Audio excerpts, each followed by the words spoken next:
Assalamu alaikum. My name is Atawal Mustafa and I am first year MBBS student at King Edward Medical University. Today we are going to talk about conceptual learning versus cramming. यानी concept और रट्टे में क्या फर्क है.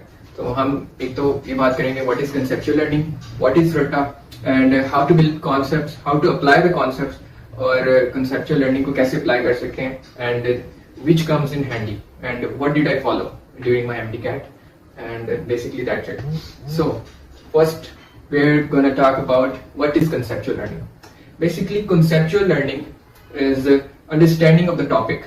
यानी हम topic को समझ लें, हमें समझ आता है टॉपिक और हम what, when, why, how इस तरह के क्वेश्चंस के जवाब दे सकें टॉपिक के बारे में. इसका ये मतलब है कि हमारा कॉन्सेप्ट क्लियर हो गया है, हमें उस टॉपिक के बारे में हर किस्म का नॉलेज हो और हम किसी भी पर्सपेक्टिव से पूछे गए कोई भी कॉम्प्लेक्स या सिंपल सवाल का जवाब दे सकेंगे उस टॉपिक के बारे में. यानी हमारा तब कॉन्सेप्ट क्लियर है. जो कंसेप्चुअल लर्निंग के लिए एमसीक्यूज होते हैं वो असल में अप्लाइड नॉलेज के एमसीक्यूज होते हैं.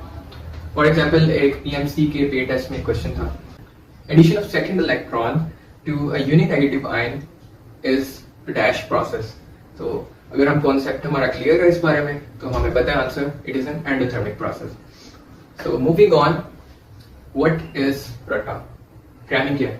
cramming is exactly the opposite of conceptual learning. यानी हम बिल्कुल अंडरस्टैंड करके नहीं पढ़ रहे, हमें what, when, why के आंसर से कोई लेना देना नहीं है हमारा, और we do not have all the knowledge regarding the topic. We only have the knowledge that is given in the text और हम बस उसे पढ़ रहे हैं, उसे मेमोराइज कर रहे हैं. we are not understanding that. For example एक क्वेश्चन है बीएमसी का पे टेस्ट में था कि first action spectrum was discovered by T W. Engelmann.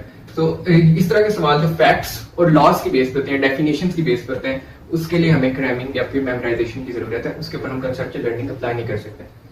Next thing we have is how to build concept. Concept को बिल्ड कैसे करना है हमें. तो इसके लिए सबसे पहले आपने कुछ स्टेप्स फॉलो करने हैं कि first of all you have to give topic a read. आप टॉपिक को पढ़ें.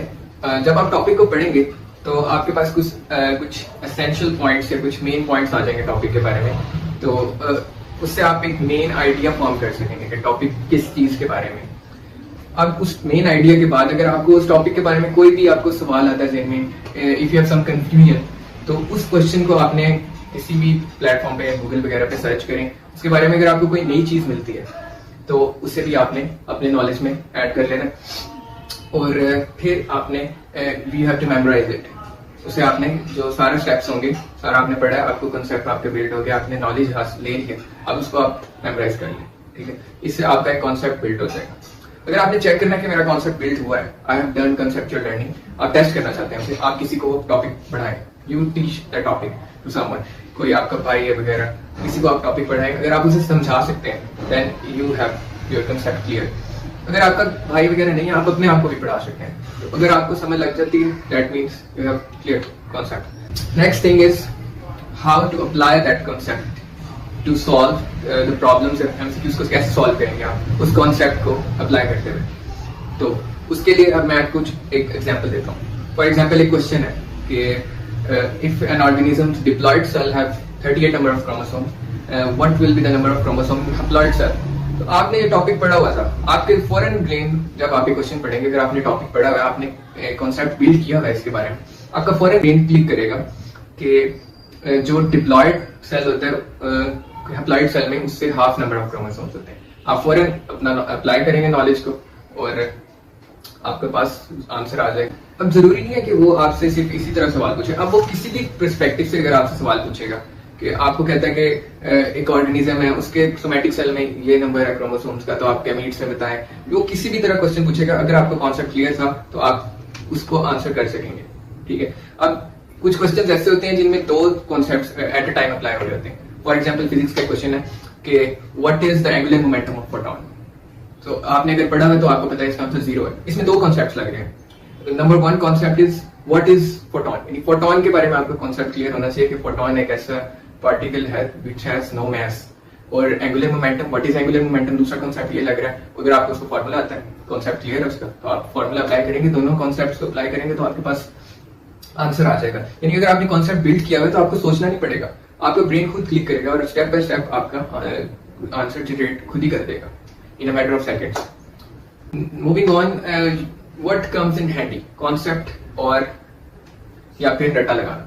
तो मेरे ख्याल में अगर हम कॉन्सेप्ट की बेसिक डेफिनेशन को देखें, उसमें मेमोराइजेशन तो आ ही जाती है, लेकिन मेरे ख्याल से एमडी कैट में जिस तरह मैंने फॉलो किया था, मैंने यानी आप कोई टॉपिक पढ़ेंगे तो आपको उसके अंदर टेक्स्ट में कोई फैक्ट्स नहीं मिलेंगे, लॉज नहीं मिलेंगे, आपको कॉन्सेप्ट वाले कोई चीजें भी मिलेंगी। तो अगर आप दोनों चीजों को साथ साथ लेके चलें, यानी फैक्ट्स को आप मेमोराइज कर लें, उसका रट्टा लगा रहे हैं, और कॉन्सेप्ट को आप कॉन्सेप्चुअल लर्निंग के जरिए बिल्ड कर उसको अंडरस्टैंड कर लें, कॉन्सेप्ट बिल्ड कर लें, तो आपका you will definitely ace the MD cat.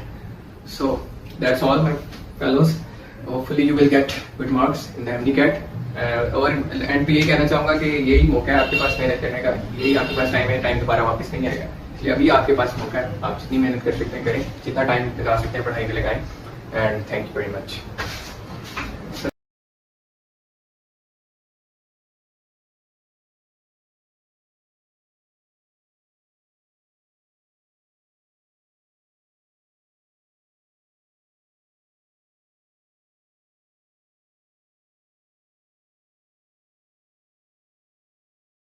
बहुत से बच्चों का हमसे ये सवाल होता है कि भाई आप हमें कोई अच्छी सी प्रैक्टिस बुक सजेस्ट करें जिसको यूज करते हुए हमारी तैयारी और प्रैक्टिस भी अच्छी हो जाए और साथ ही साथ वो बुक इकोनॉमिकल भी हो और हमारे लिए इजीली एक्सेसिबल भी हो। इस सिलसिले में हमने अपने चैनल पे 50,000 सब्सक्राइबर्स पूरे होने पे डोगर बुक्स के साथ एक सीरीज ऑफ मीटिंग्स की और उन मीटिंग्स के नतीजे में ये डिसाइड किया गया कि डॉक्टर हमजा अशरफ की तमाम YouTube, Instagram और Facebook फैमिली को 10% डिस्काउंट दिया जाएगा डोगर पब्लिशर्स की तमाम बुक्स पे, ख्वाह वो बुक एमडी कैट की है, AKU की है, नम्स की है, AFNS की है, CSS की है, या जितनी भी बुक्स आपको डोगर पब्लिशर्स या डोगर बुक्स की वेबसाइट पे देखने को मिलेगी, उन तमाम बुक्स पे आपको 10% डिस्काउंट मिलेगा। डोगर बुक्स के साथ ये सारी मीटिंग्स करने का मकसद ये था कि Dogar books has been in the market for a long time. जब मेरा ख्याल है कि एकेडमी की बुक्स एग्जिस्ट भी नहीं करती थी, डोगर बुक्स उस वक्त से जो है एमडी कैट, नम्स और AKU से रिलेटेड अपनी बुक्स को पब्लिश कर रहे हैं। तो जहां पे इनके पास एक्सपीरियंस है वहां ही हमने इनकी बुक्स को ऑर्डर किया, उनको असेस किया। इनकी आपको वेबसाइट पे शॉर्ट नोट्स मिल जाएंगे, एमडी कैट के प्रैक्टिस बुक्स मल्टीपल मिल जाती हैं, पास्ट पेपर्स मिल जाते हैं, और हमने उन बुक्स को खुद रिव्यू किया और हमें वो बुक्स वाकई बहुत बेनिफिशियल लगी और अप टू द मार्क लगी। तो इसलिए हम लोग आप लोगों को सजेस्ट करेंगे कि अगर तो आप लोग कोई प्रैक्टिस बुक यूज करना चाहते हैं, ख्वाह आप घर बैठ के खुद से तैयारी कर रहे हैं या आप किसी एकेडमी जा रहे हैं, तो आपको चाहिए, बिकॉज एमडी कैट और जितने भी एंट्रेंस एग्जाम्स हैं, they're all about your practice. आप जितनी प्रैक्टिस करेंगे आपको उतना ही फायदा होगा, और ज्यादा बेहतर यह है कि आप किसी ऐसे सोर्स से प्रैक्टिस करें जो वाकई वेल एस्टेब्लिश्ड हो और जिसके क्वालिटी जो है वो बहुत अच्छी हो। तो इस सिलसिले में आप लोगों को हम लोग सजेस्ट करेंगे डोगर बुक्स। आप लोग उनकी वेबसाइट पर जाएं, आप लोग उनकी बुक्स को देखें, कौन कौन सी बुक्स हैं, कैसी हैं, और अगर आप लोग उनको बाय करना चाहते हैं तो आप हमारा डिस्काउंट कोड यूज लाजमी करें ताकि आप लोगों को उस चीज का फायदा हो, और हमारी तरफ से हमारी यूट्यूब, इंस्टा और फेसबुक की तमाम फैमिली को एक छोटा सा गिफ्ट है। दुआओं में याद रखिएगा। अल्लाह हाफिज।